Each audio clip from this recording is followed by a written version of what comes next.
going on with you all? Thank you for tapping in with me again today. And if you're new to the channel, my name is Cleveland. So welcome to the Fish Corner, everybody. If you're new to the channel, before we even get started, do a couple things for me real quick. Hit the subscribe button, hit that notification bell, and give this video a thumbs up. Hit that like button. You might notice something. Is the orange gloves that I had on yesterday, or is it this space suit that I got on? It might be both. So what we got going on today is that we're going to finally finish fiberglassing this plywood aquarium. Now, since the last video, I actually came in here and did a lot of work. Didn't record it, just got to get things done. You know what I mean? So give y'all a little bit, do a lot of it behind the scenes. I'm sweating because I just got done cutting the last few pieces of the fiberglass mat that I'll need to finish this project. Now, I am happy to say that by the end of today, I will finally be done fiberglassing. So what I need to do is I need to go over some of these seams. I need to double up on some of these seams. I need to cover this whole front facade. Right now, you're inside of the 1,300-gallon plywood aquarium. That's why you're looking out this way. So, and then just do the facade on the inside. So it shouldn't be that bad. I just picked up another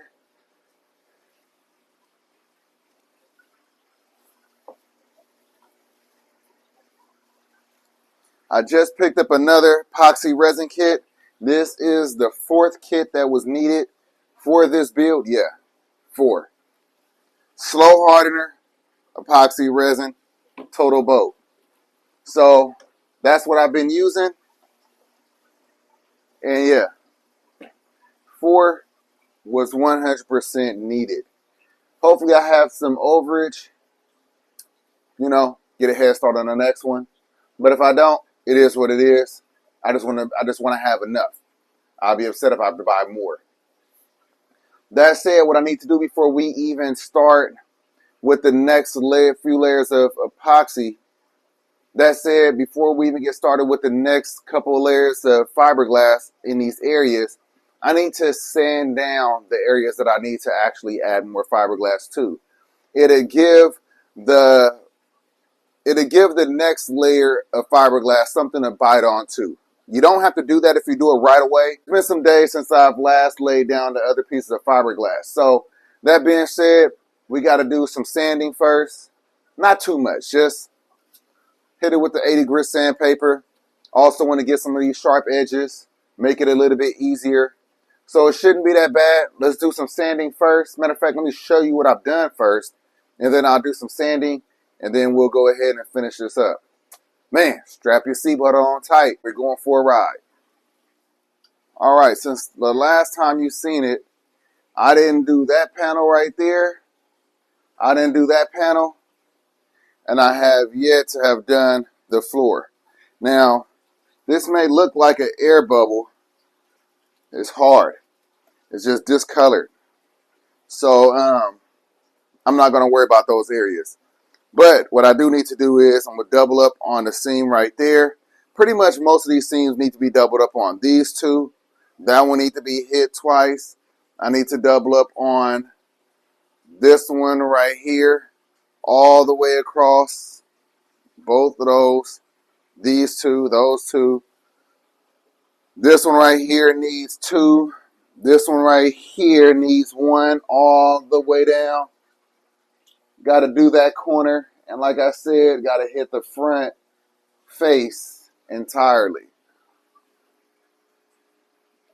I think this one has 2 right here, but this one doesn't. In fact, I need to put 2 on there altogether. This side don't even have a piece yet. So, yeah, it's a lot to do. I've already started sanding a little bit. Just use my hand to move that 80 grit around. And I got the vacuum cleaner. And I got the vacuum cleaner to help suck up some of this fiberglass. So let me go ahead and get to it. Don't want to hold you much longer.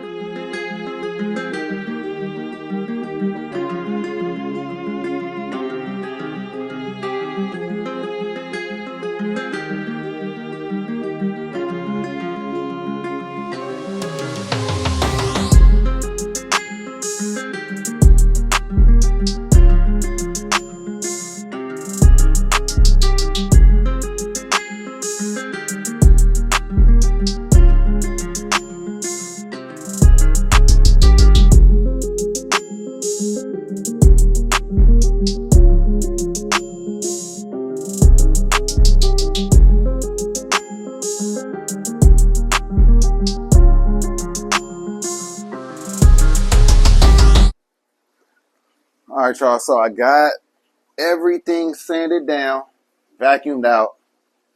I'm glad I did it for a couple reasons. One, because I needed, the next layer of fiberglass to be able to stick to something. For two, it solidified that this thing is sealed good. Everything is glass. Everywhere where I overlap the pieces, there is no cracks. There's no intrusion where water could get into. I'm exceptionally happy with the results of my very first fiberglassing plywood build so far. So once I lay this pine armor down, this is going to be 100% waterproof.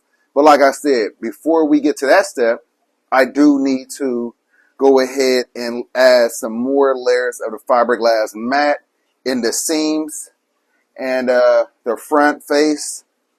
But so far, like I said, it's good, man.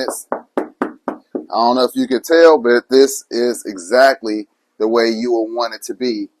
And being that this is my first time messing with it, I'm very happy with the results. Okay, I couldn't get that area. That's where the vacuum cleaner was. Just on the bottom.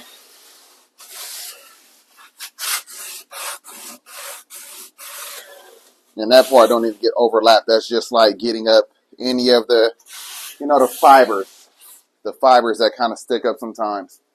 But yeah, so let me go ahead and start prepping the area with the resin.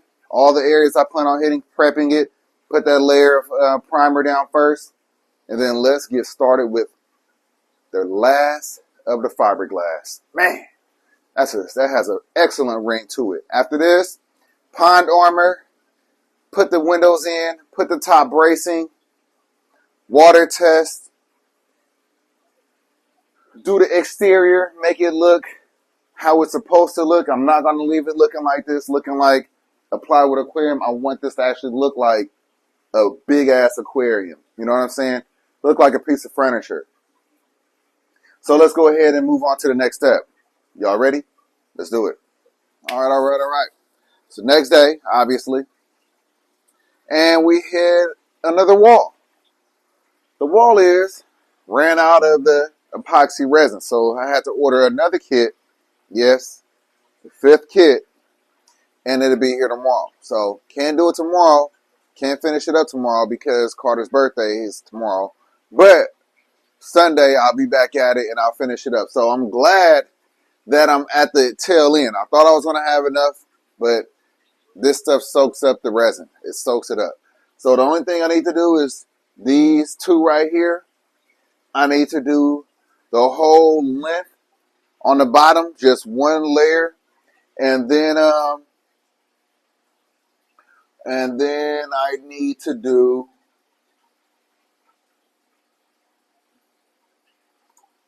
pretty much that's it. It looks good though. It looks really good. So I just need to go down there. I'll show it to you. Before I do, I got to trim this up. You'll see the edges and all that. One thing I will tell you, y'all, I will tell you this. I have learned so much from doing this build right here. I'm happy that I did it the way I did it, although I learned some things that I wish I would have learned or have known ahead of time. We all probably knew that it was a mistake to put the 2x4s in the corners of all of these and covering up the seams. Some of y'all probably knew. I didn't know right away. If y'all knew ahead of time, I'm telling y'all right. It was definitely not necessary. Even when you have a gap, I've learned tricks to fill in those areas. So you just chop up some of that fiberglass mat, you mix it with some resin, you turn it into like a glue, you fill your holes, your voids with that, then you fiberglass on top of it. That's all you got to do, and it makes it very, very strong, So now I learned that secret. Another thing that I learned is going around corners. You could either use the tools to really go in there, or you could just kind of like go around the corners. Both work, right? I learned about that. I learned that, really the biggest one. Oh, also learn that when you pour your resin, so instead of doing like the pump system that I was doing, one pump here, screw that. On these cups, again, some of y'all already knew this. This is my first time fiberglassing, y'all, so I learned a lot. And I didn't know anything prior to that. So it has the 5-to-1 on the cup. So basically, I wasn't comfortable. I was nervous to follow that regimen. I know it's on the cup, but I was still nervous. You know, when I watch videos, they did 1, 1, 1, 1, or 1, 2, 3, 4, 5, 1, 2, 3, 4, 5. You know what I'm saying? So I didn't know that, or I wasn't comfortable with following this, crazy as it sounds. Basically, because when I did the pumps, it didn't seem to match up. But that don't matter. What I'm saying is, pouring it is 100% faster than hitting the pump. 100%. So if you pour it, like what I started doing, I pour the epoxy resin, go to the 6, and then I pour the hardener to take it up to the 6 on the one side. So, yeah, I wasn't comfortable. Now that I am, things will be so much easier. But doing my next plywood builds, I'm going to really get them done faster. I'm going to have a greater understanding. And I remember I was telling you about the shortcuts, mistakes that you know that you're making ahead of time. I've been fiberglassing this aquarium for over a week now, probably like 2 weeks. I ran through 5 kits of this epoxy resin. Well, it's going to be 5 when the next one comes in. I've already ran through 4 epoxy resin kits. I've cut up so much fiberglass mat. I'm still not a professional, obviously, but I have learned so much, like I said, from this build. And there are corners you can cut, and there's corners that other people cut. So let me just show you what I've done so far. And even some of these areas that I thought, you know, when they talk about the air bubbles and all of that, depending on how you do this, it doesn't even matter. Like, these areas are so strong. Maybe, yeah, they're so strong. But if you do have an issue with a big air bubble, like I have one right here, you could drill a little hole in there, fill it with epoxy resin. You can use a Dremel, or you can use a tool to remove the fiberglass and redo it. You got some options. But overall, I'm actually really happy with this. I'm actually really happy with this work. Yeah, this one I might actually do something with. I might actually put a hole right here and fill this one up with some fiberglass, with some resin. This one's kind of soft. It's not soft, but I can push it. But anyway, let's take a look. All right. So everywhere has 2 coats. Everywhere, all the seams got 2 coats of fiberglass mat. All of them. I need to do both of those. And then I need to go the length from here all the way down to that corner with another piece of fiberglass mat for this seam.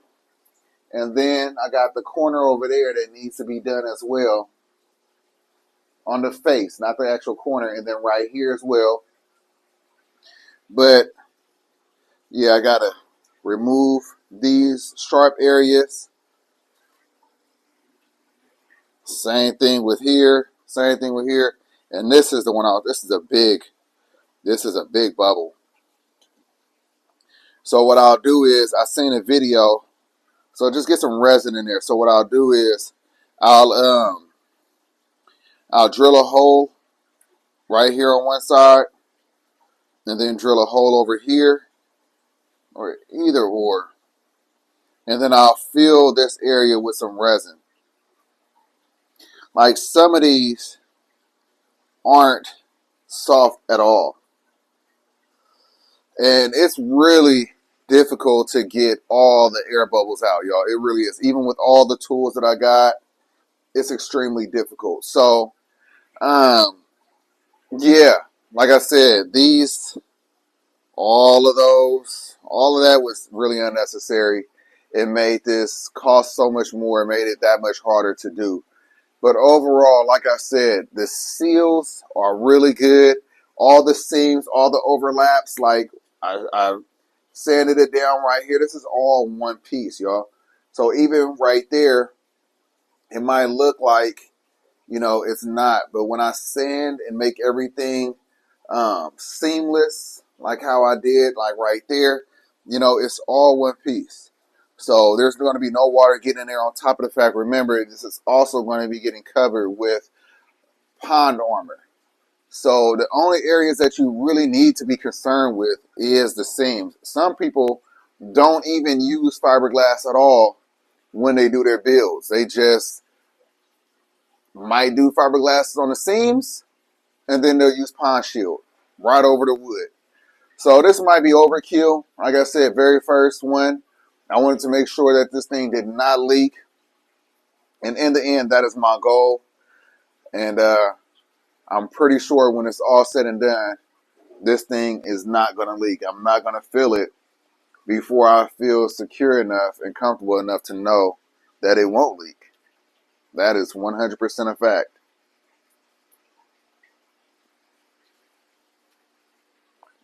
All right, so I'm going to wrap it up. The next video. All right, so in the next video,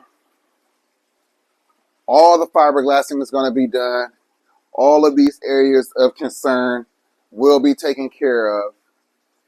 And we should be getting ready for the pond armor, with pond shield. So, yeah, we're almost there. We're almost there. But like I said, one thing I'm not going to do is rush. I'm going to take my time. Make sure that I'm comfortable with each step before I move on to the next step. And when it's your very first build, understand you might make mistakes. And it's okay. We learn from the mistakes. And I'm comfortable with knowing that I did make some mistakes and I did learn from them. And I'm happy that I've been challenged to this extent with so many different things. A lot of stuff I caused myself, with the framing on the inside. But it allowed me to work through a lot of the things that some people might not have gone through yet because they haven't gone through the mistakes or they haven't come across a situation that caused them to challenge themselves, adjust things, etc., etc. So I welcome the challenge, even when I'm doing it to myself. And overall, like I said, when it's all said and done, when it gets to the point of the pond shield, is going to be ready for the pond shield. We're not taking any steps back. You know what I'm saying? We're not going to do that. So, yeah, that's about it. Just wanted to share everything with you all. You know what I mean? I'm not trying to hide things from you all. You know what I mean? How could you learn from anything I've done if I'm hiding it? You know what I mean? So even if I feel like, I could get criticized for certain things, I want you all to learn from the things that I'm doing, whether it be a success or a failure. And I tell you right now, this is not a failure at all. This thing is seriously getting closer and closer to the next step. And so far, it's working out. You know what I mean? It's working out. It's just how I wanted it to be. And I am happy. I am extremely happy, y'all. So, with that being said, we are going to stop right here. What's up, YouTube? Hope everybody had a good weekend. It's Sunday. Man, yesterday was a busy day. Carter had his 5th birthday party. He had a great time. Just in case you're wondering, yeah, the boy will be 5. Matter of fact, tomorrow. So, yeah, if you want to wish Carter a happy birthday, do so in the comments down below. If you want to cash app him $5 for the big 5, you could do that as well. The cash app is the Fish Corner, money sign first, obviously. But appreciate that. Other than that, y'all, other than that, I have amazing news for you. After the party yesterday, I finished fiberglassing this. I bought one more of these kits, like I said. So it took a total of 5. I still got some left over. Great, because we're going to need it for the next few builds. But I am so happy to tell you I am done with all this fiberglassing. So let's take a look at what we've done. Oh yeah, and I sanded it. So the next step, y'all, the next video will be officially starting the pond shield. It has been long coming, y'all. It has been long coming. So let's take a look at the way this thing looks. Let me tell you what I've done. And man, I'm gonna get this video out to y'all. I want y'all to get excited as I am. I hope y'all are already excited because 1,300 gallons, y'all. Huh? Yeah. All right. So all the seams have been doubled up. All the corners, I've added 3 to 4 pieces of extra fiberglass mat. Y'all remember that one right there? That was really a big bubble. So I did drill it and then filled it with resin. So that really made a difference. So that's something you can do if you have a hollow bubble. You could just fill it in, drill a hole, fill it in with resin. Like I said, it's looking ashy like it needs lotion because I have sanded it all the way, everything. Look at the bottom. Sanded and ready for pond armor. Like I said, corners have been doubled. All seams have been doubled. Those corners like that, tripled. This one has 4, 3, 3, 3, like everywhere, y'all, everywhere. This thing is going to be bulletproof, not literally, figuratively speaking, completely waterproof when it's all said and done. And then I cannot wait to start working on this outer facade. Truly looking forward to doing this and making this look like a piece of furniture. And I want to hurry up and get this out the way so we could just really admire and enjoy this massive, massive aquarium. So that being said, let's wrap this up. I want to get this out to you today. I got some other things I got to do, but just wanted to finally tell y'all we are done. We are done with the fiberglassing, and we are moving on to the next step, which is pond shield. So I really hope that y'all have been keeping up with the progress of this build. I hope that you've been hitting that like button. I hope that you've been sharing the content, talking to a friend about it, talking to a family member about it. Man, my very first plywood build has been a massive aquarium. I've learned so much through the process of building it. Learned about fiberglass. Learned about structural integrity. A lot of things, a lot of key points that I can share with you all. So like I said, we got this one that we're going to start with. I'm doing another one along this wall, another 12-footer. That's going to be about 800 gallons. I got the 3,000 gallon that's going to be right here in the center. I got another 8-foot aquarium that I'm going to build that's going to be right over there where the 125 is. And then I have another 8-footer inside of the other fish room that I'm going to do. 8 foot by 4 foot by 3 foot. So this is just the start. This is just the start, y'all. So if you want to see any of these builds, you want to see this thing get completed, you want to see it get water tested, you want to follow along on a journey with the pond shielding, with the putting the glass, all of that, make sure you are subscribed to the channel if you're not already. Make sure that notification bell is hit so you know every time I upload. And everyone, if you like the video, like the damn video. Peace.